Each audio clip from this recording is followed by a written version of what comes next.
There is too little air to waste it on pointless combat. Agreed. Soon we will either use up what oxygen remains or the sea will rise and take our lives. The race to rebuild the Weather Dominator continues. G.I. Joe is going to need a miracle on ice. Plus, the duel between Storm Shadow and Spirit hits another level and has me asking the question, is this the greatest rivalry in G.I. Joe? All that and more as we battle on the roof of the world. This is G.I. Retro. Now, back to G.I. Joe.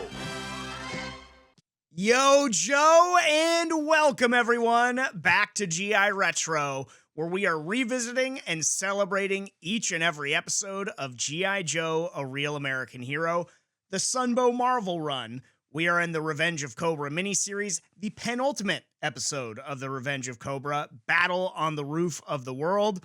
And to bring you up to speed, in case you haven't been watching along, and I encourage you to do so, even if you don't have them on DVD, like I've said many times now on this channel, all the episodes are for free on YouTube. You can watch along, and really, I think that's the most important piece of everything that we're doing here. But just in case you stumbled in here and you haven't, let me bring you quickly up to speed. One piece of the Weather Dominator has been recaptured by Cobra. The other two are still up for grabs. But before we get to that, we have to pay off our cliffhanger from last week's episode, Gung Ho and Shipwreck falling towards what would absolutely be their death, this chasm that was caused by this catastrophic earthquake with all the crazy weather going on around the world. But enter Lady J and some G.I. Joe physics to make the save. Only one chance.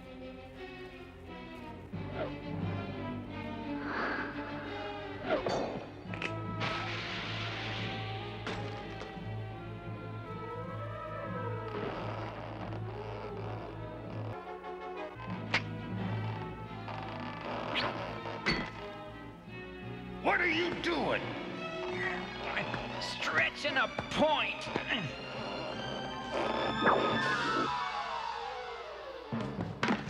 That was a little too close for me, Lady J. Beyond the amazing display of physics from Shipwreck and Gung Ho slingshotting themselves out of the chasm to safety, and that's exactly how that would work. It's science, and you can't convince me otherwise. But other than that, what I really liked here was Lady J showing off the variety of different uses that she has for those javelins.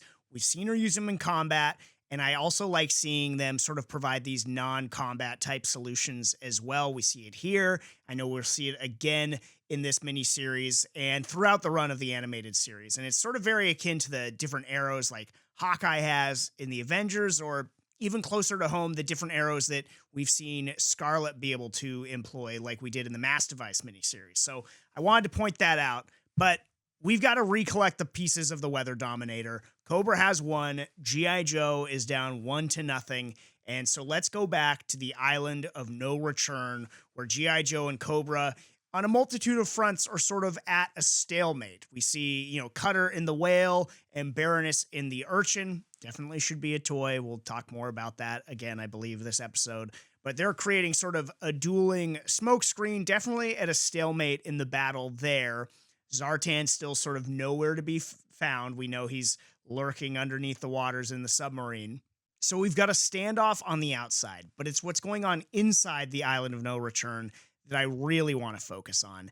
This duel between Spirit and Storm Shadow over the piece of the Weather Dominator fragment they're fighting over. It continues here, and it's not only the best part of the episode, I think it really is a perfect illustration of what sets G.I. Joe apart as an animated series and what made it and its characters so incredibly memorable. And we see it all here in this duel between Spirit and Storm Shadow. Immediately, we get the sort of mutual showing of respect between the two, and we get this idea that, yeah, even though Storm Shadow is a part of Cobra, he's a little bit different. He's set a little bit apart because he does have this sort of ninja code of honor and ethics to him that mirrors sort of Spirit's, shamanistic, the Native American code that he goes by, and his warrior code that he holds himself to and everything like that. And then the battle's great. The animation's great. They're evenly matched. We see that multiple times throughout this battle. It's awesome. Like, the way it plays out, no one really able to sustain an upper hand, and they both realize that it's sort of futile because they're running out of oxygen, and the water within this cave in the Island of No Return continues to rise. And there's, unless they figure out a solution, neither one of them are getting out of there alive with the piece of the Weather Dominator. We must dwell on this. And I really do love the, sort of the line, we must dwell on this, and then both of them sort of sitting there meditating. Again, mirror images of one another, but on opposite sides of this war. It really stood out then. I know for me and my brother as kids, G.I. Joe sort of informed our worldview about ninjas and how they conducted themselves and their code. And it really holds up today. Going back and rewatching this, it's really, really well done. And it got me thinking, watching, Spirit and Storm Shadow battle through this episode, show gratitude in this episode. And I remember it does happen multiple times throughout the animated series. So it got me thinking, is this the greatest rivalry in G.I. Joe? And I know the default response is, no. It's Storm Shadow and Snake Eyes. That's the rivalry. And I get that. I hear you.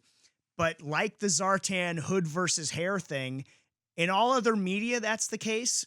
But here in the Sunbow Marvel run of A Real American Hero, it's not Storm Shadow and Snake Eyes. They only really, to my recollection, cross paths in this intro from The Revenge of Cobra. In the episodes themselves, it's Storm Shadow and Spirit that we see facing off multiple times and sort of, again, being opposite sides of the same coin. And it really works beautifully. We see it in this episode. We see it when they face off down the line. And I don't know. To me, I think that certainly you can make the argument that it's the greatest in this animated series. I mean, I think Cobra Commander and Destro also have an argument to be made. But I think at the very least, you would have to concede that this is the most underrated rivalry in G.I. Joe, or maybe the most under-talked about, because Snake Eyes and Storm Shadow uses up a lot of the oxygen in the community. This one doesn't get talked about as much as it should. And I think it works better in this medium than Storm Shadow and Snake Eyes would, just by nature of the fact that, look, Snake Eyes, he can't speak. He's an awesome character. I love Snake Eyes. But for a kid's cartoon like this, it wouldn't work unless you subtitled it. And again, I don't think that would work the same way. And the dialogue, the banter back and forth between Spirit and Storm Shadow is just really finely done. And I like the sort of shamanistic philosophy that Spirit gets to impart, and Storm Shadow sort of reciprocating in kind his own code. So yeah, in your opinion, is this the greatest rivalry in G.I. Joe? Do you go Snake Eyes and Storm Shadow because that's what dominates the rest of sort of the canon? Do you go something else entirely? Like I said, Cobra Commander and Destro, they have a great rivalry in their own right, and there are others. But in watching this and watching the duel, it brought me back to when I was a kid. I loved seeing Spirit and Storm Shadow face off like this. And I think, at the very least, the most underrated rivalry. As we keep moving forward here within the episode, though, Spirit correctly finds the solution and surmises that there is a blowhole that will carry them to safety. That's exactly what happens, along with the Weather Dominator fragment. And now, indebted to Spirit, Storm Shadow shows some gratitude and that respect once again.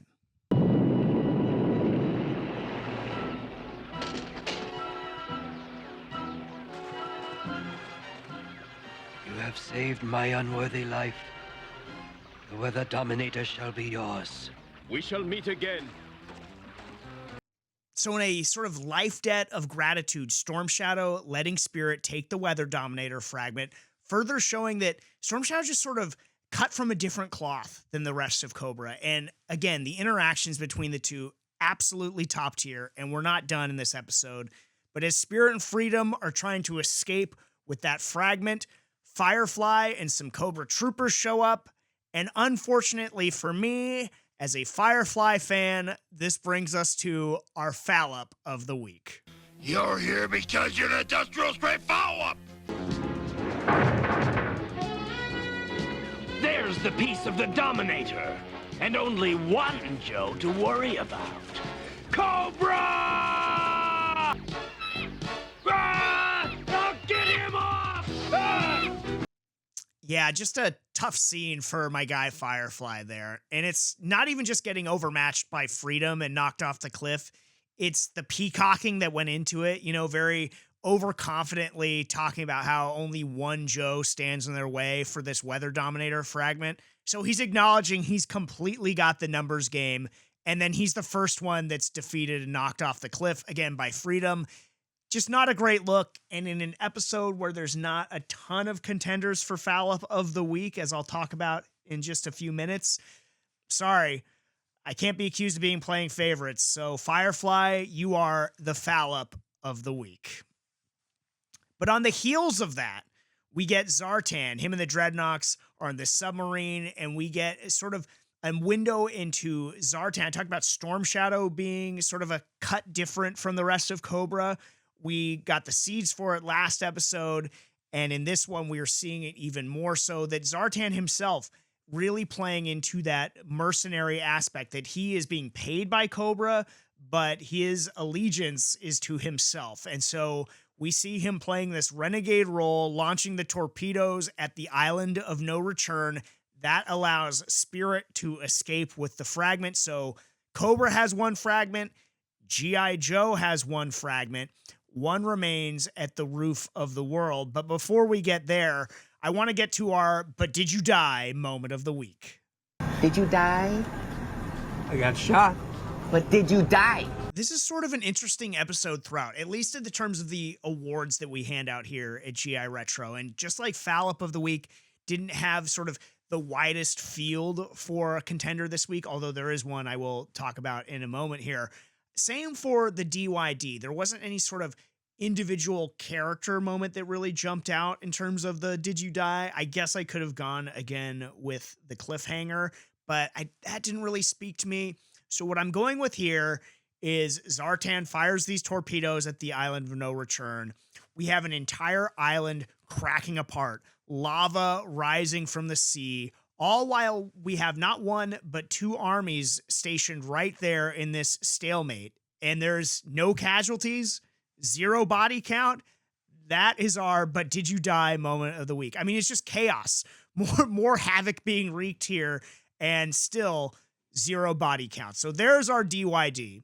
And I've got one more detour before we get to the battle on the roof of the world. And that's, let's check in with Roadblock and Honolulu West, as they are still hiding in the back of this truck of Honolulu's, as all of her convoy has been captured. And now they are heading towards the Cobra Temple. What is this place? It ain't Toyland, babe. In fact, it's the last place I want to be caught dead in. And I'm talking dead with a very big D. That with a capital D caught both me and my wife's attention. Roadblock, you dog. Can't deny the chemistry between Roadblock and Honolulu West. But that's not really what I wanted to point out.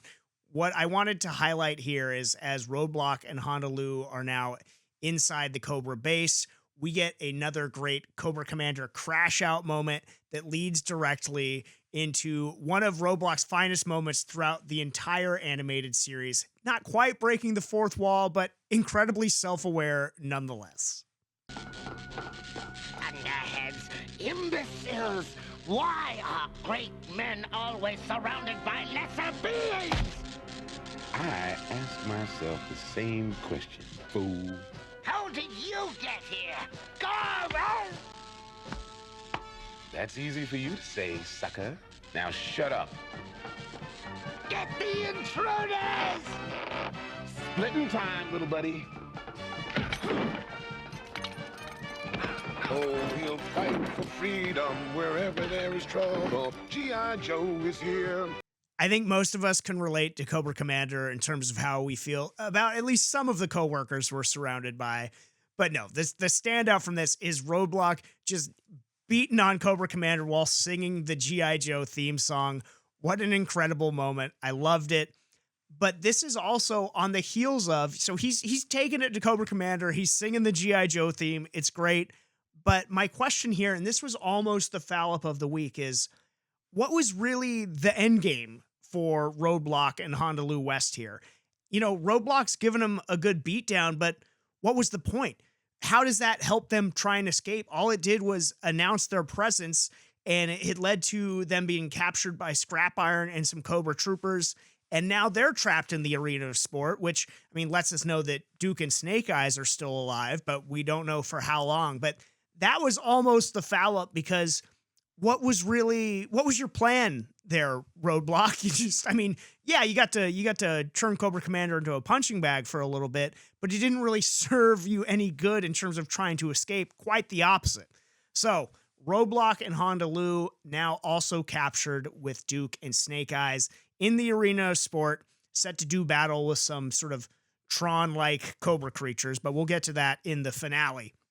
So now at last, we can make our way up to the roof of the world, where the laser core, the third piece of the Weather Dominator, awaits. And we have 3 distinct factions racing towards it. G.I. Joe and Cobra, of course, but then Zartan and the Dreadnoks playing Renegade. Of course, we're up in the snow, so G.I. Joe employing Snow Job. They're making their way through the glacier on these sleds that he provided. Cobra, and I gotta stop here, this is our MIA, missing in action figure. I could say this Cobra drill that they're using to get through the glacier to try and reach the laser core, but in reality, what continues to jump out to me is the Cobra Vulture. I wouldn't call it that if it was made in the toy line, but this giant Cobra-headed plane that they used throughout this miniseries, it baffles me that it was not made a toy. And I know I've already talked about it before, but I'm going to keep talking about it because it is so prevalent through this miniseries, and it is just so cool. I know there are customs out there, but as a kid, I would have been thrilled to see this in the main toy line. But Cobra is making their way through the glacier in that drill vehicle. I would have been happy to see that in the toy line as well. Sort of evocative, a little bit of the Buzzbore to me. But then Zartan and the Dreadnoks with seemingly the most difficult challenge, climbing up the face of that glacier to this shortcut that Zartan knows. They also have to be sort of aware of the perils of the avalanches that can happen up there. But this is the race, and it's the major action sequence of this episode. We get G.I. Joe versus Cobra on ice, essentially a deadly game of laser rifle hockey as they are shooting the laser core back and forth like it's a giant hockey puck. It's great. I loved it. I couldn't stop thinking about the fact that this is just like a hockey game between the two. We've got Firefly using explosives for it to change directions. Just when one side thinks they have the upper hand, somebody else comes into play. G.I. Joe, I said at the top, needed their miracle on ice moment. So 5 seconds left in the game. Do you believe in miracles? Yes! Unbelievable. Unfortunately, G.I. Joe doesn't get that same happy ending here in this game, but we do get one more interaction between Spirit and Storm Shadow.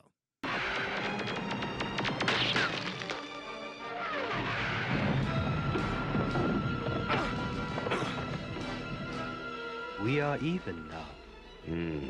When next we meet as enemies. So there you have it. The life debt repaid. The rivalry is back on. The next time they meet, it will be once again as enemies. And I go back to that question I posed in this episode. Is this the greatest rivalry in G.I. Joe? And in the Sunbow Marvel run, in terms of one character from G.I. Joe and one character from Cobra, you'd be hard-pressed to find a better pick than Spirit in Storm Shadow. But again, let me know what you think. The battle's raging, though, on the ice. Who can take control of the laser core?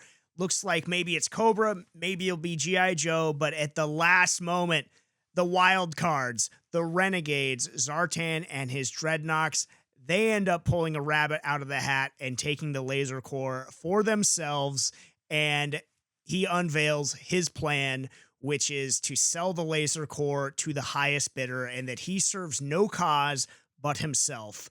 much to the chagrin of G.I. Joe, but even more so to the side of Cobra. Destro has to feel very vindicated in this moment for just the amount of hating on Zartan and his band of mercenaries that we saw earlier in this miniseries. And as a final parting shot, Zartan, with a blast of his laser pistol, unleashes a massive avalanche. Cobra able to escape in their rattlers, but G.I. Joe not so fortunate in the heart of that glacial canyon, and that's the cliffhanger that Battle on the Roof of the World ends with. And so overall, a really fun episode, lots of very good action, very unique action as well. Again, sort of battling for the laser core in what essentially was a hockey game with lasers was very fun. Some great character development in this episode, maybe the best that we've seen so far. And it's talking about characters that we still have one piece of hardware to hand out. So let's go ahead and get to this week's episode MVP. On a night where you thought, well, he isn't quite himself. How good can you be? MVP. I alluded to it earlier that this episode was maybe the most unique or interesting in terms of how we're going to be doing the awards here at GI Retro. And that continues right now for MVP because we're making more GI Retro history. And I don't think it's surprising, but it is the first time ever we have a tie. The MVP for this week, without a doubt, is a tie between Spirit and Storm Shadow. Been talking about them throughout the entire episode, their rivalry, their dueling sort of code of honor. The battle between them was so great. They fought to a stalemate, so it's only fitting that it's also a stalemate for MVP, both equally deserving. So co-MVPs for the first time ever on GI Retro, it is Spirit and Storm Shadow.